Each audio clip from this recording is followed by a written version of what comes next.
you've ever seen a house fly, or a kitchen sink, or a door jam, or a camera wink, or a willow weep, or a golfing tee, then you'll believe in me, the talking Christmas tree.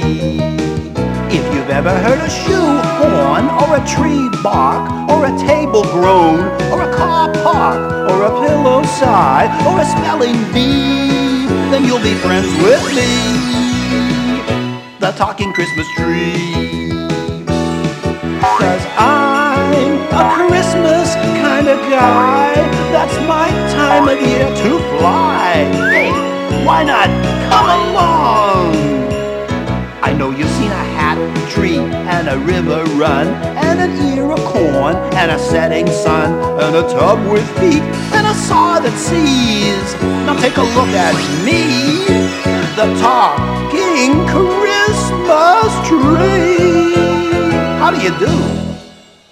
Yes, I'm going to need more paint and more wood and more lights and wheels and everything. You see, this year, everybody is being extra special good.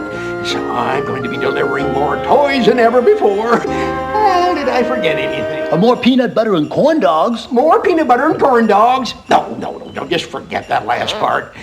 Just send me all the other toy-making supplies fast now, because there's only 5 days left till Christmas. All right, thank you, goodbye.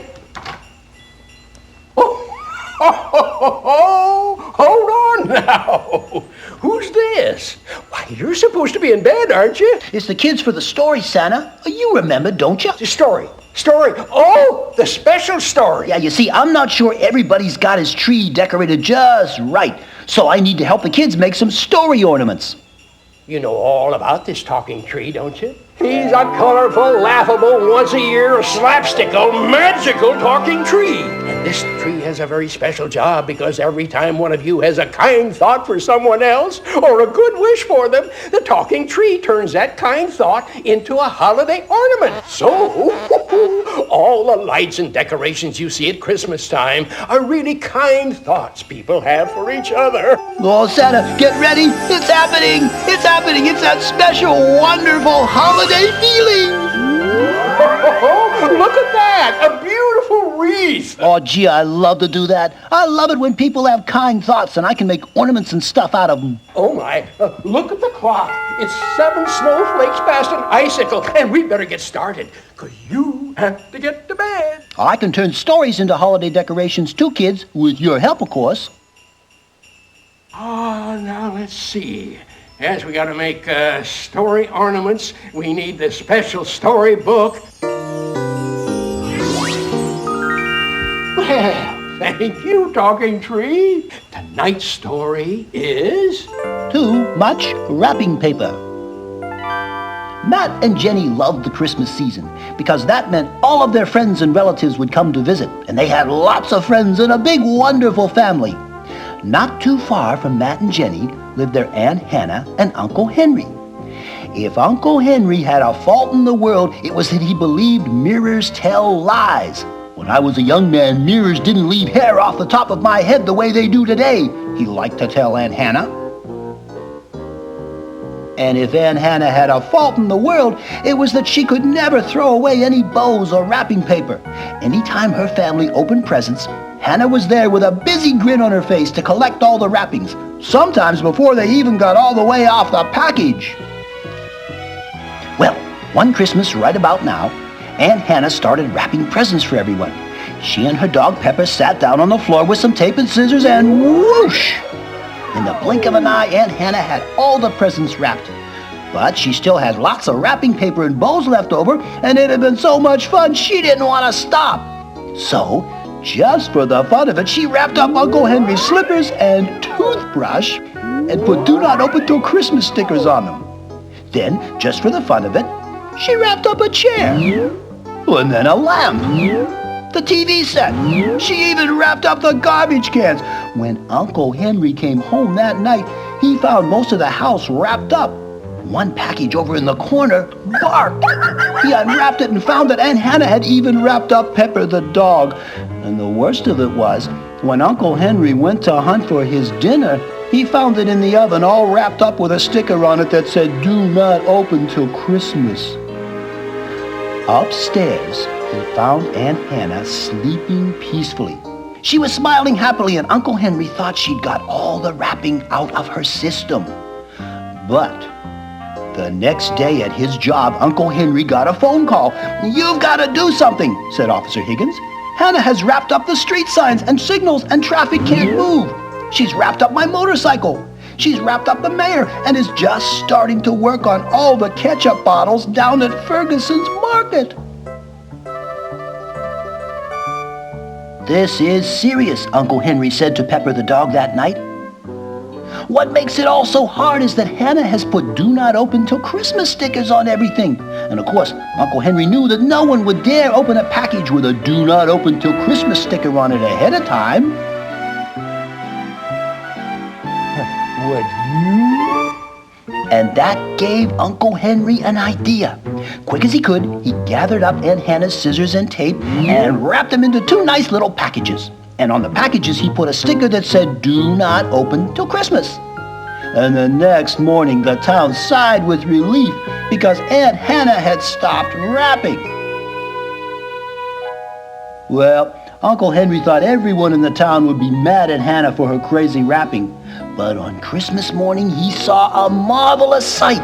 Everyone was outside unwrapping the town as if it were the biggest and best Christmas present they ever got.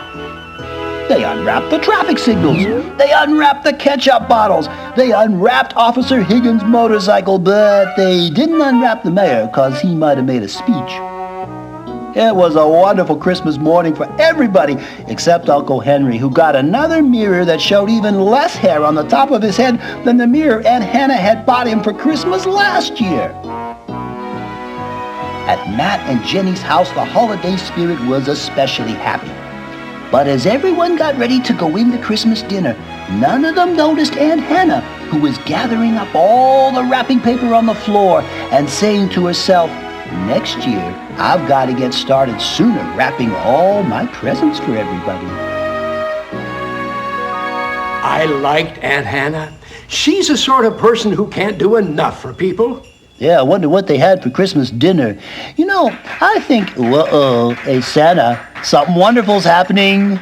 Oh, and applause. It's clapping. Everybody else must have liked that story too.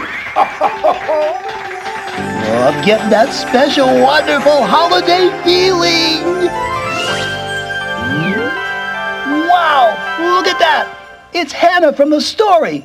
What a neat ornament. Oh, it's beautiful. And I'm going to put it right there on you, tree. There we are.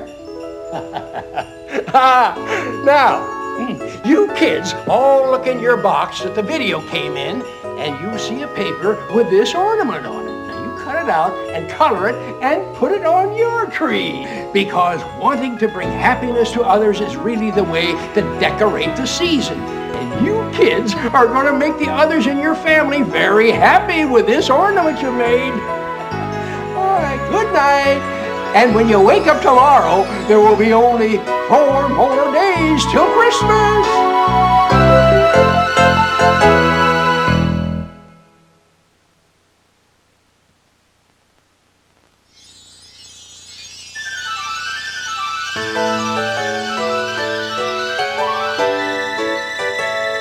If you've ever seen a house fly, or a kitchen sink, or a door jam, or a camera wink, or a willow weep, or a golfing tee, then you'll believe in me, the talking Christmas tree.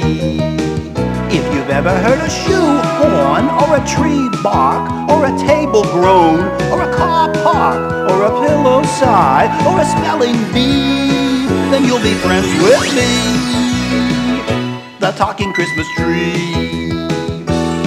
'Cause I'm a Christmas kind of guy.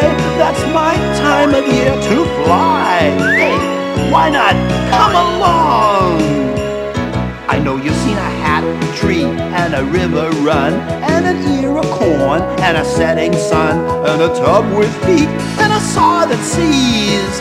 Now take a look at me, the talking Christmas tree. How do you do?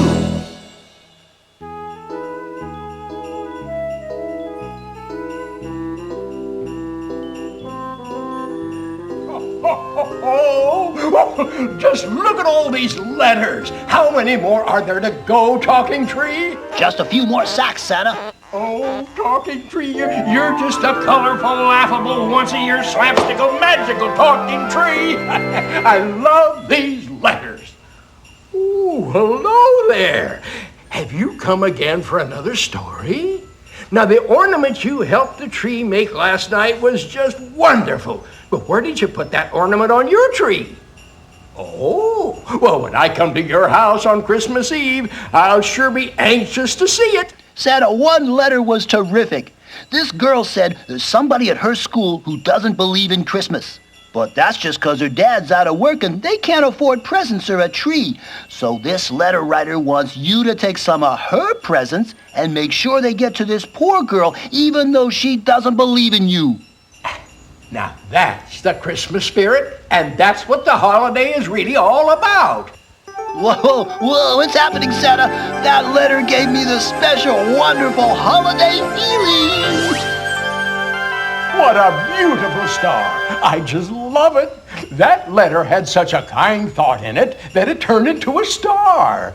And thank you, whoever wrote that letter. And don't worry, your friend at school is going to get some wonderful surprises this year, thanks to you. Tonight's story that we will turn into another ornament for your tree is called The Magic Elevator.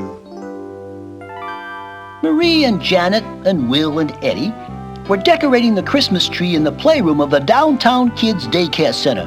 Well, there was going to be a party that afternoon with lots of good food and games and singing.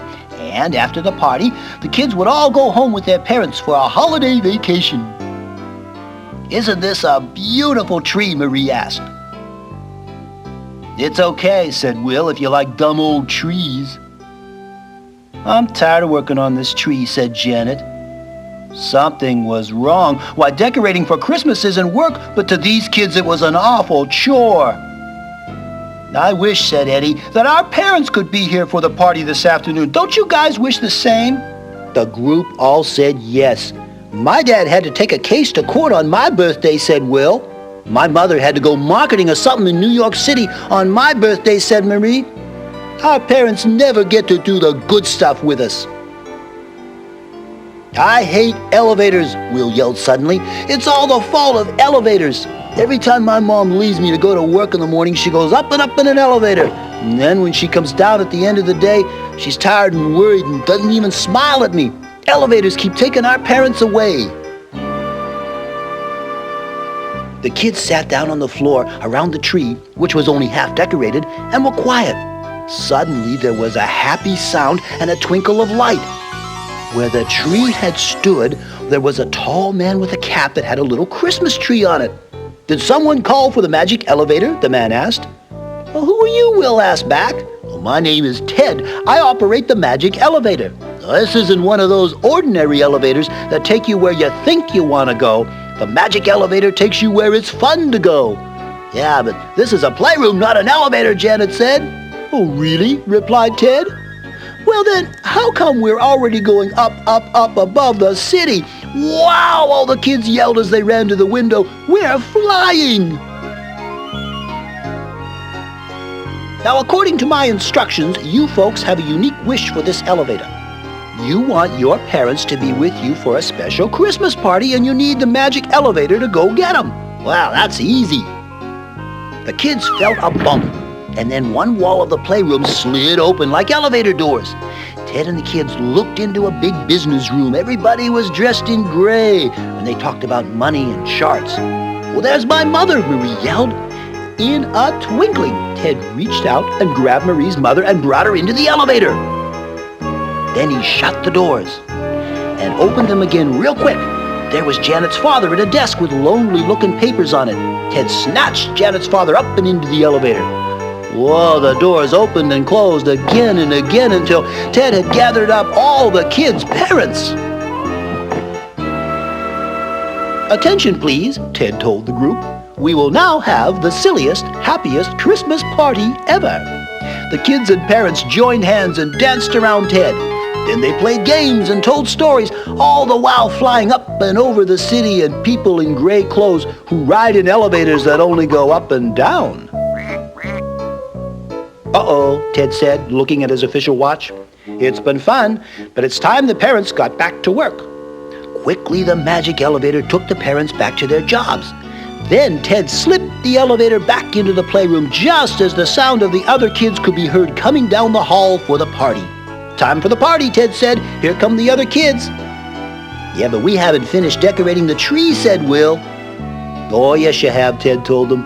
Your kind thoughts for your parents have all been turned into the most beautiful decorations you've ever seen. Just look. And with that, he spread out his arms and disappeared. In his place stood the most beautiful tree the kids had ever seen. Later that day, after the party, Will's mother came to pick him up.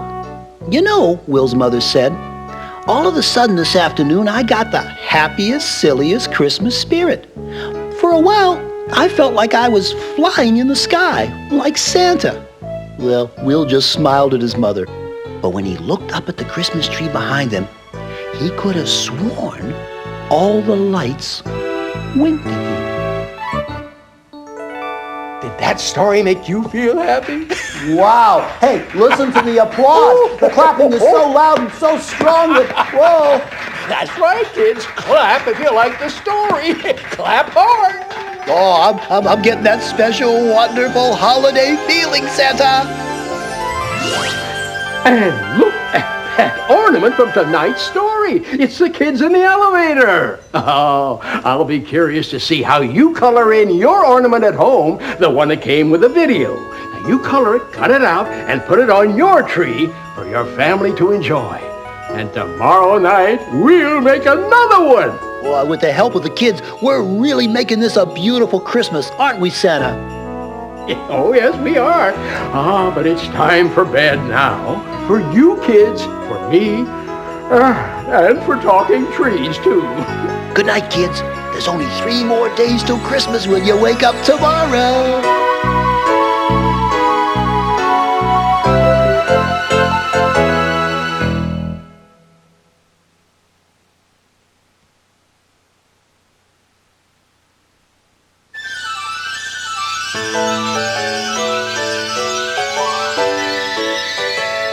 If you've ever seen a house fly, or a kitchen sink, or a door jam, or a camera wink, or a willow weep, or a golfing tee, then you'll believe in me, the talking Christmas tree. If you've ever heard a shoe horn, or a tree bark, or a table groan, or a car park, or a pillow sigh, or a spelling bee, then you'll be friends with me, the talking Christmas tree. 'Cause I'm a Christmas kind of guy, that's my time of year to fly. Hey, why not come along? I know you've seen a hat tree, and a river run, and an ear of corn, and a setting sun, and a tub with feet, and a saw that sees. Now take a look at me, the talking Christmas tree. How do you do? Oh, talking tree, you are a colorful, laughable, once-a-year slapstickle, magical talking tree. Just look at all of these wonderful presents. Wow, this is going to be a wonderful Christmas, Santa. Yes. Whoa. I'm starting to get that special, wonderful holiday feeling already. Hey, Santa. Wow. Look at that. Isn't it beautiful, talking tree? You see, it's a menorah. It represents the way Jewish people celebrate the holiday season. Well, what do the candles mean, Santa? Well, you know how every time someone has a kind thought for someone else, you get that special, wonderful holiday feeling and turn it into a decoration? Well, Hanukkah is a day of miracles. It represents 8 days of holiday preparation. Can you light all the candles at once? No, the candles are lit at sundown on each of the 8 nights of Hanukkah. Oh, and you have kind thoughts for people whenever you light the candles. Yes, that's right. It's all part of that special, wonderful holiday feeling. Oh, well, and thank you, Talking Tree, for bringing the book to me. You see, good wishes can be expressed all sorts of ways, which brings us to tonight's story. Jingles was a Christmas cat. Ellen's parents had given him to her the Christmas before when he was a furry little kitten. Ellen called him Jingles because he loved to ride with her through the house while she sang Jingle Bells. Now, Jingles loved to eat. Hey, I like this cat. He loved lunch, dinner, breakfast, treats, midnight parties with chips and soda. In 1 year's time, Jingles became a very fat little fellow. That cat needs to lose weight, Ellen's father said one night as Jingles settled down for his evening nap, the one he took to give him energy to go to bed. Well, he likes to eat, Daddy, Ellen said.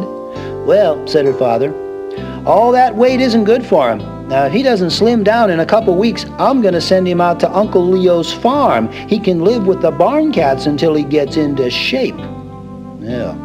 The thought of Jingles living in a barn with a tough old farm cat scared Ellen so bad that she called all her friends to come over. They talked about ways to get Jingles thin.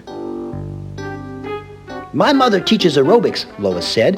We could sneak Jingles into the back of the class and make him work out.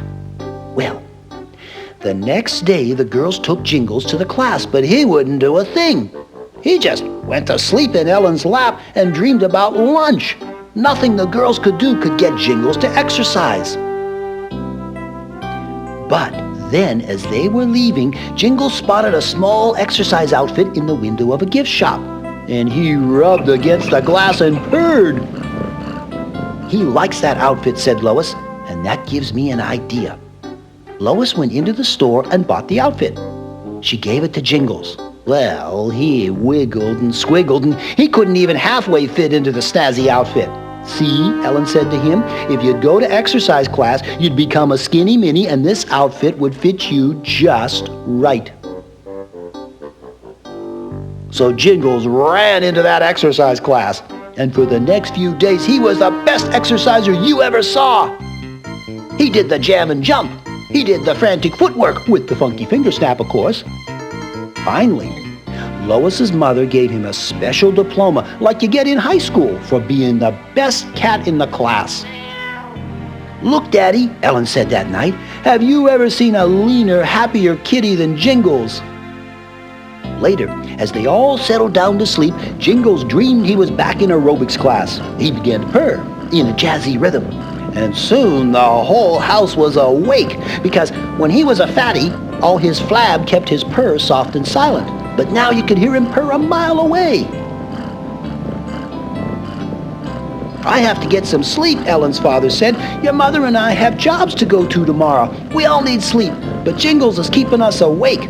Now, maybe he should go to the farm after all if that's how he's going to purr now that he's skinny. Ellen had to think quick. Then an idea hit her. She pulled from beneath her bed a special gift for Jingles. It was the exercise outfit he had earned by going to aerobics class and working so hard. Ellen had been saving it to give to him on Christmas. Once Jingles put the outfit on, his purr was again soft and warm, like it had been when he was fat. Everybody went back to bed.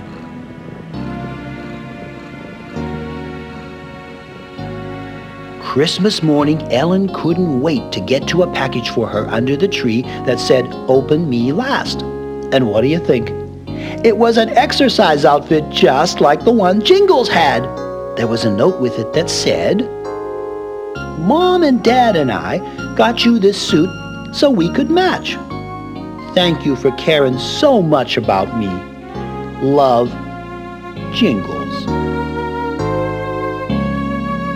Let's see what sort of ornament the Talking Tree can make out of this story. All right, now clap. Clap real hard. Clap if you like the story. Wow, I'm getting that special, wonderful holiday feeling, Santa. Everybody loved that story. And here's the ornament.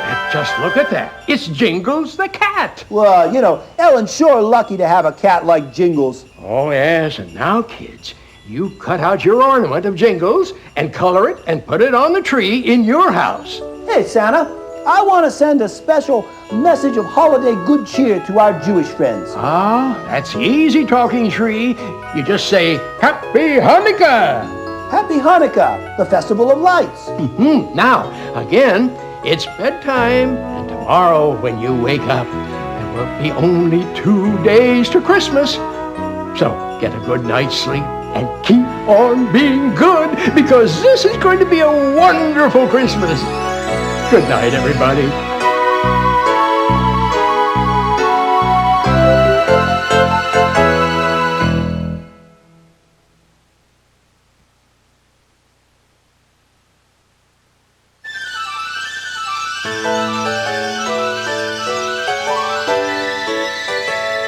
If you've ever seen a house fly, or a kitchen sink, or a door jam, or a camera wink, or a willow weep, or a golfing tee, then you'll be leaving with me, the talking Christmas tree. If you've ever heard a shoe horn, or a tree bark, or a table groan, or a car park, or a pillow sigh, or a spelling bee, then you'll be friends with me, the talking Christmas tree. 'Cause I'm a Christmas kind of guy. That's my time of year to fly. Hey, why not come along? I know you've seen a hat tree and a river run and an ear of corn and a setting sun and a tub with feet and a saw that sees. Now take a look at me, the talking Christmas tree. How do you do?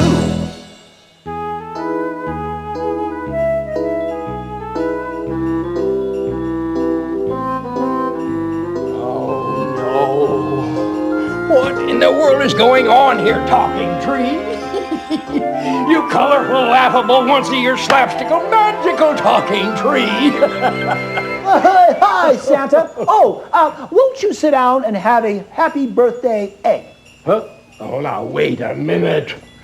Everybody knows that you give eggs at Easter time. For a birthday, you bake A pumpkin pie filled with turkey. No. You cook a turkey at Thanksgiving, and at Halloween, You dress up like a ghost and slide down the chimney and go ho, ho, ho. No. Now, we need to straighten this fellow out. I think he's had too many corn dog fudge sundaes. All right, now, Talking Tree, let's start with the first holiday of the year. Now, what do you say on New Year's Eve? Trick or treat. Well, then, what do you say on Halloween when you ring somebody's doorbell and they answer? Won't you be my Valentine? Oh, how can we straighten them out? All right, Tree. What do I use to ride through the sky on to deliver presents at Christmas? A broomstick. I give up. I tell you, you have your holidays all mixed up. Oh, no, I don't, Santa. I was just teasing you. But the story we're going to tell this time is all about a man who just couldn't get his holidays right, no matter how hard he tried.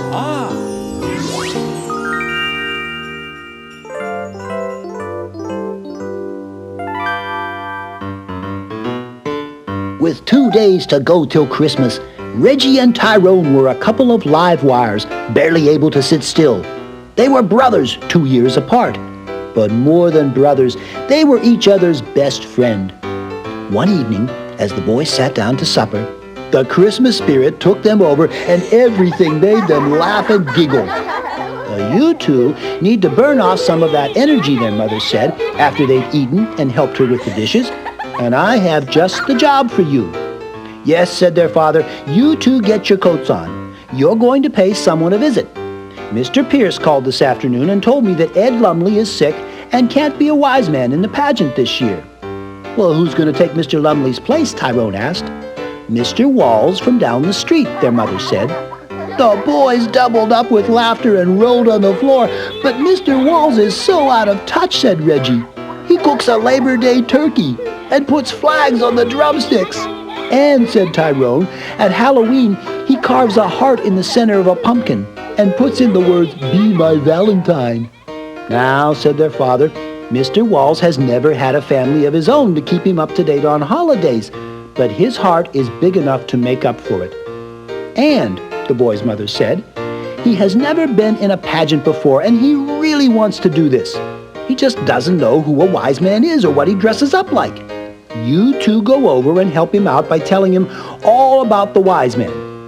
Well, the boys were greeted warmly by Mr. Walls at his front door. He brought them into his living room. They sat down, and he served them Halloween candy corn in Easter baskets. "Boys," he said, "nobody loves celebrating a holiday more than I do, but I'm going to tell you a secret. I can't get my holidays straight." Reggie and Tyrone giggled. "Now," continued Mr. Walls, "Mr. Pierce wants me to be a wise man in the pageant, but isn't Wise Man's Day in February?" Well, the boys were confused. "Sure," said Mr. Walls, "Washington and Lincoln, the wise men." "No, you've got it wrong," Reggie said. "Those are presidents. You celebrate President's Day for them." "But I thought President's Day was December 25th, Mr. Walls said. "No," Tyrone said, "that's President's Day, the day you give presents." "Well, should old acquaintance be forgot," Mr. Walls said. "I should write that down. Look, fellas, what does a wise man in a pageant wear?" Well, the two boys looked around, and in a corner closet they saw a 4th of July Uncle Sam suit. "Why, a wise man," said Tyrone with a tricky smile, "likes to wear red and blue and white." "Yeah, and sparkles," added Reggie. They both laughed. Mr. Walls went to the closet and pulled out the Uncle Sam 4th of July costume. "Well, now this is my Thanksgiving carving outfit," Mr. Walls said, "but could I wear it to be a wise man?" "It would be perfect," the two devilish boys said together. Christmas Eve, Reggie and Tyrone went with their parents to enjoy the pageant. Everything went smoothly, beautifully as a matter of fact, right up until Mr. Pierce said, "From the east came wise men." From the east side of the hall came two men wearing robes and crowns. But from the west side, there was only a sizzling sound, like when your mom makes bacon. At last, out came Mr. Walls, dressed in the Uncle Sam 4th of July costume, carrying real sparklers in his hands. The laughter started at one end of the auditorium, and soon it spread all over. People were slapping their knees and pointing at Mr. Walls, who didn't know what to do. Worst of all, the little baby in the manger became frightened and started to cry. No one could quiet him. Well, when the fuss was at its greatest, and it looked as if this pageant would end in disaster, Mr. Walls bent over the baby, and wonder of wonders, it smiled and was still. Mr. Walls picked up the happy baby, and as Mr. Pierce looked on happily, and the whole group cheered and sang, Mr. Walls and the baby greeted Christmas. And every year since, Mr. Walls and his Uncle Sam 4th of July costume have been the absolute perfect ending to the pageant. As everybody says, it just wouldn't be Christmas without Mr. Walls. So Mr. Walls became the hero of the pageant, and Reggie and Tyrone saw that playing tricks on someone can hurt their feelings. But everything turned out okay in the long run, Santa. Hey, kids, did you like that story? Huh? Well, let me hear you clap. Come on, really clap. Oh, I tell you, they loved the story. Listen to that clapping, and look, it's Mr. Walls in the pageant. Oh, you kids have made another great ornament. Your tree at home must look magnificent with all the ornaments you and the tree have been making this week.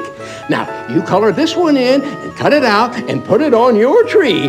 Wait a minute. What are these? Well, gosh, I don't know, Santa. Oh, now you played another trick on me, talking tree. All right, now get rid of these. Thank you. Oh, no more tricks, Santa. We promise. Well, good. Now to bed, everybody, and have a happy 4th of Labor Day, Old Lang Syne.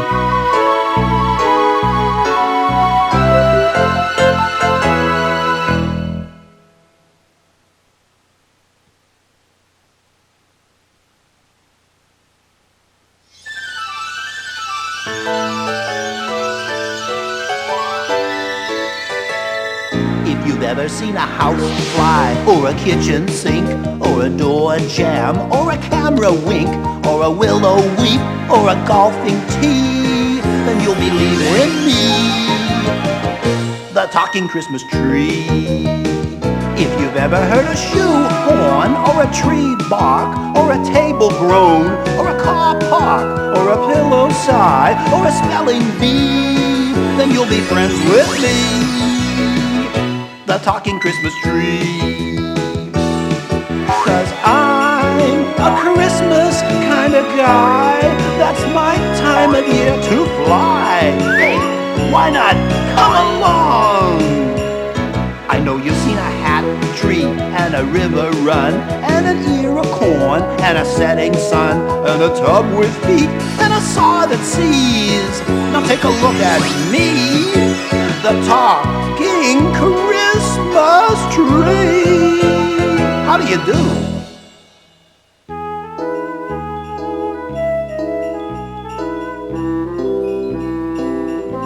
Oh, now let's see. This is the list I made after last Christmas. Let me check it twice. Yes, I know who's been naughty and nice. See, Santa, you gotta relax. Relax. Talking Tree, I have been working all year long for this night. Tomorrow morning, I'll relax. Well, me too. Tomorrow morning, I go back to the forest because the whole world will be decorated for Christmas, and my work will be over too. Oh, and this year, you've turned everybody's thoughts into the best ornaments yet. I tell you, the world's never been this beautiful, thanks to you. Well, and thanks to the kids too, Santa. Who? Oh, no. Are you still up? Well, you've got to get to bed, you know. I'll be at your house 5 snowflakes past a moonbeam. Yeah, but Santa, there's one more story to tell and one more ornament to make. Remember? Remember? Oh, yes, I remember. Oh, candy canes, candy canes. We haven't got enough candy canes. Gosh, is he excited, kids? Hey, listen, I have an idea. Let's do the last story ourselves. Yeah, why don't you help me with this story? Yeah, I bet a lot of you know it already. Let me get the bedtime story book. There we go. Okay, now, if you know the words, tell the story along with me. It's Christmas Eve, and our story tonight is The Night Before Christmas. 'Twas the night before Christmas, when all through the house, not a creature was stirring, not even a mouse. The stockings were hung by the chimney with care, in hopes that St. Nicholas soon would be there. The children were nestled all snug in their beds, while visions of sugar plums danced in their heads. And Mamma in her kerchief, and I in my cap, had just settled our brains for a long winter's nap. When out on the lawn there arose such a clatter, I sprang from my bed to see what was the matter. Away to the window I flew like a flash, tore open the shutters and threw up the sash. The moon on the breast of the new-fallen snow gave the luster of midday to objects below. When what to my wondering I should appear but a miniature sleigh and 8 tiny reindeer, with a little old driver so lively and quick I knew in a moment it must be Saint Nick. More rapid than eagles his coursers they came, and he whistled and shouted and called them by name. Now Dasher, now Dancer, now Prancer and Vixen, on Comet, on Cupid, on Donder and Blitzen, to the top of the porch, to the top of the wall, now dash away, dash away, dash away all. As dry leaves that before the wild hurricane fly, when they meet with an obstacle mount to the sky, so up to the housetop the coursers they flew, with a sleigh full of toys, and St. Nicholas too. And then in a twinkling I heard on the roof the prancing and pawing of each little hoof. As I drew in my head and was turning around, down the chimney St. Nicholas came with a bound. He was dressed all in fur from his head to his foot, and his clothes were all tarnished with ashes and soot. A bundle of toys he had flung on his back, and he looked like a peddler just opening his pack. His eyes, how they twinkled, his dimples, how merry, his cheeks were like roses, his nose like a cherry. His droll little mouth was drawn up like a bow, and the beard of his chin was as white as the snow. The stump of a pipe he held tight in his teeth, and the smoke it encircled his head like a wreath. He had a broad face and a little round belly that shook when he laughed like a bowl full of jelly. He was chubby and plump, a right jolly old elf. Yeah, and I laughed when I saw him in spite of myself. A wink of his eye and a twist of his head soon gave me to know I had nothing to dread. He spoke not a word, but went straight to his work and filled all the stockings, then turned with a jerk. And laying his finger aside of his nose and giving a nod up the chimney, he rose. He sprang to his sleigh, to his team gave a whistle, and away they all flew like the down of a thistle. But I heard him exclaim, ere he drove out of sight, "Happy Christmas to all, and to all a good night." And now it's time for bed. Look around. There's nobody here because Santa is on his way. All the presents are gone too. The presents are in the sleigh with Santa, and he's on his way to your house. So it's time for bed.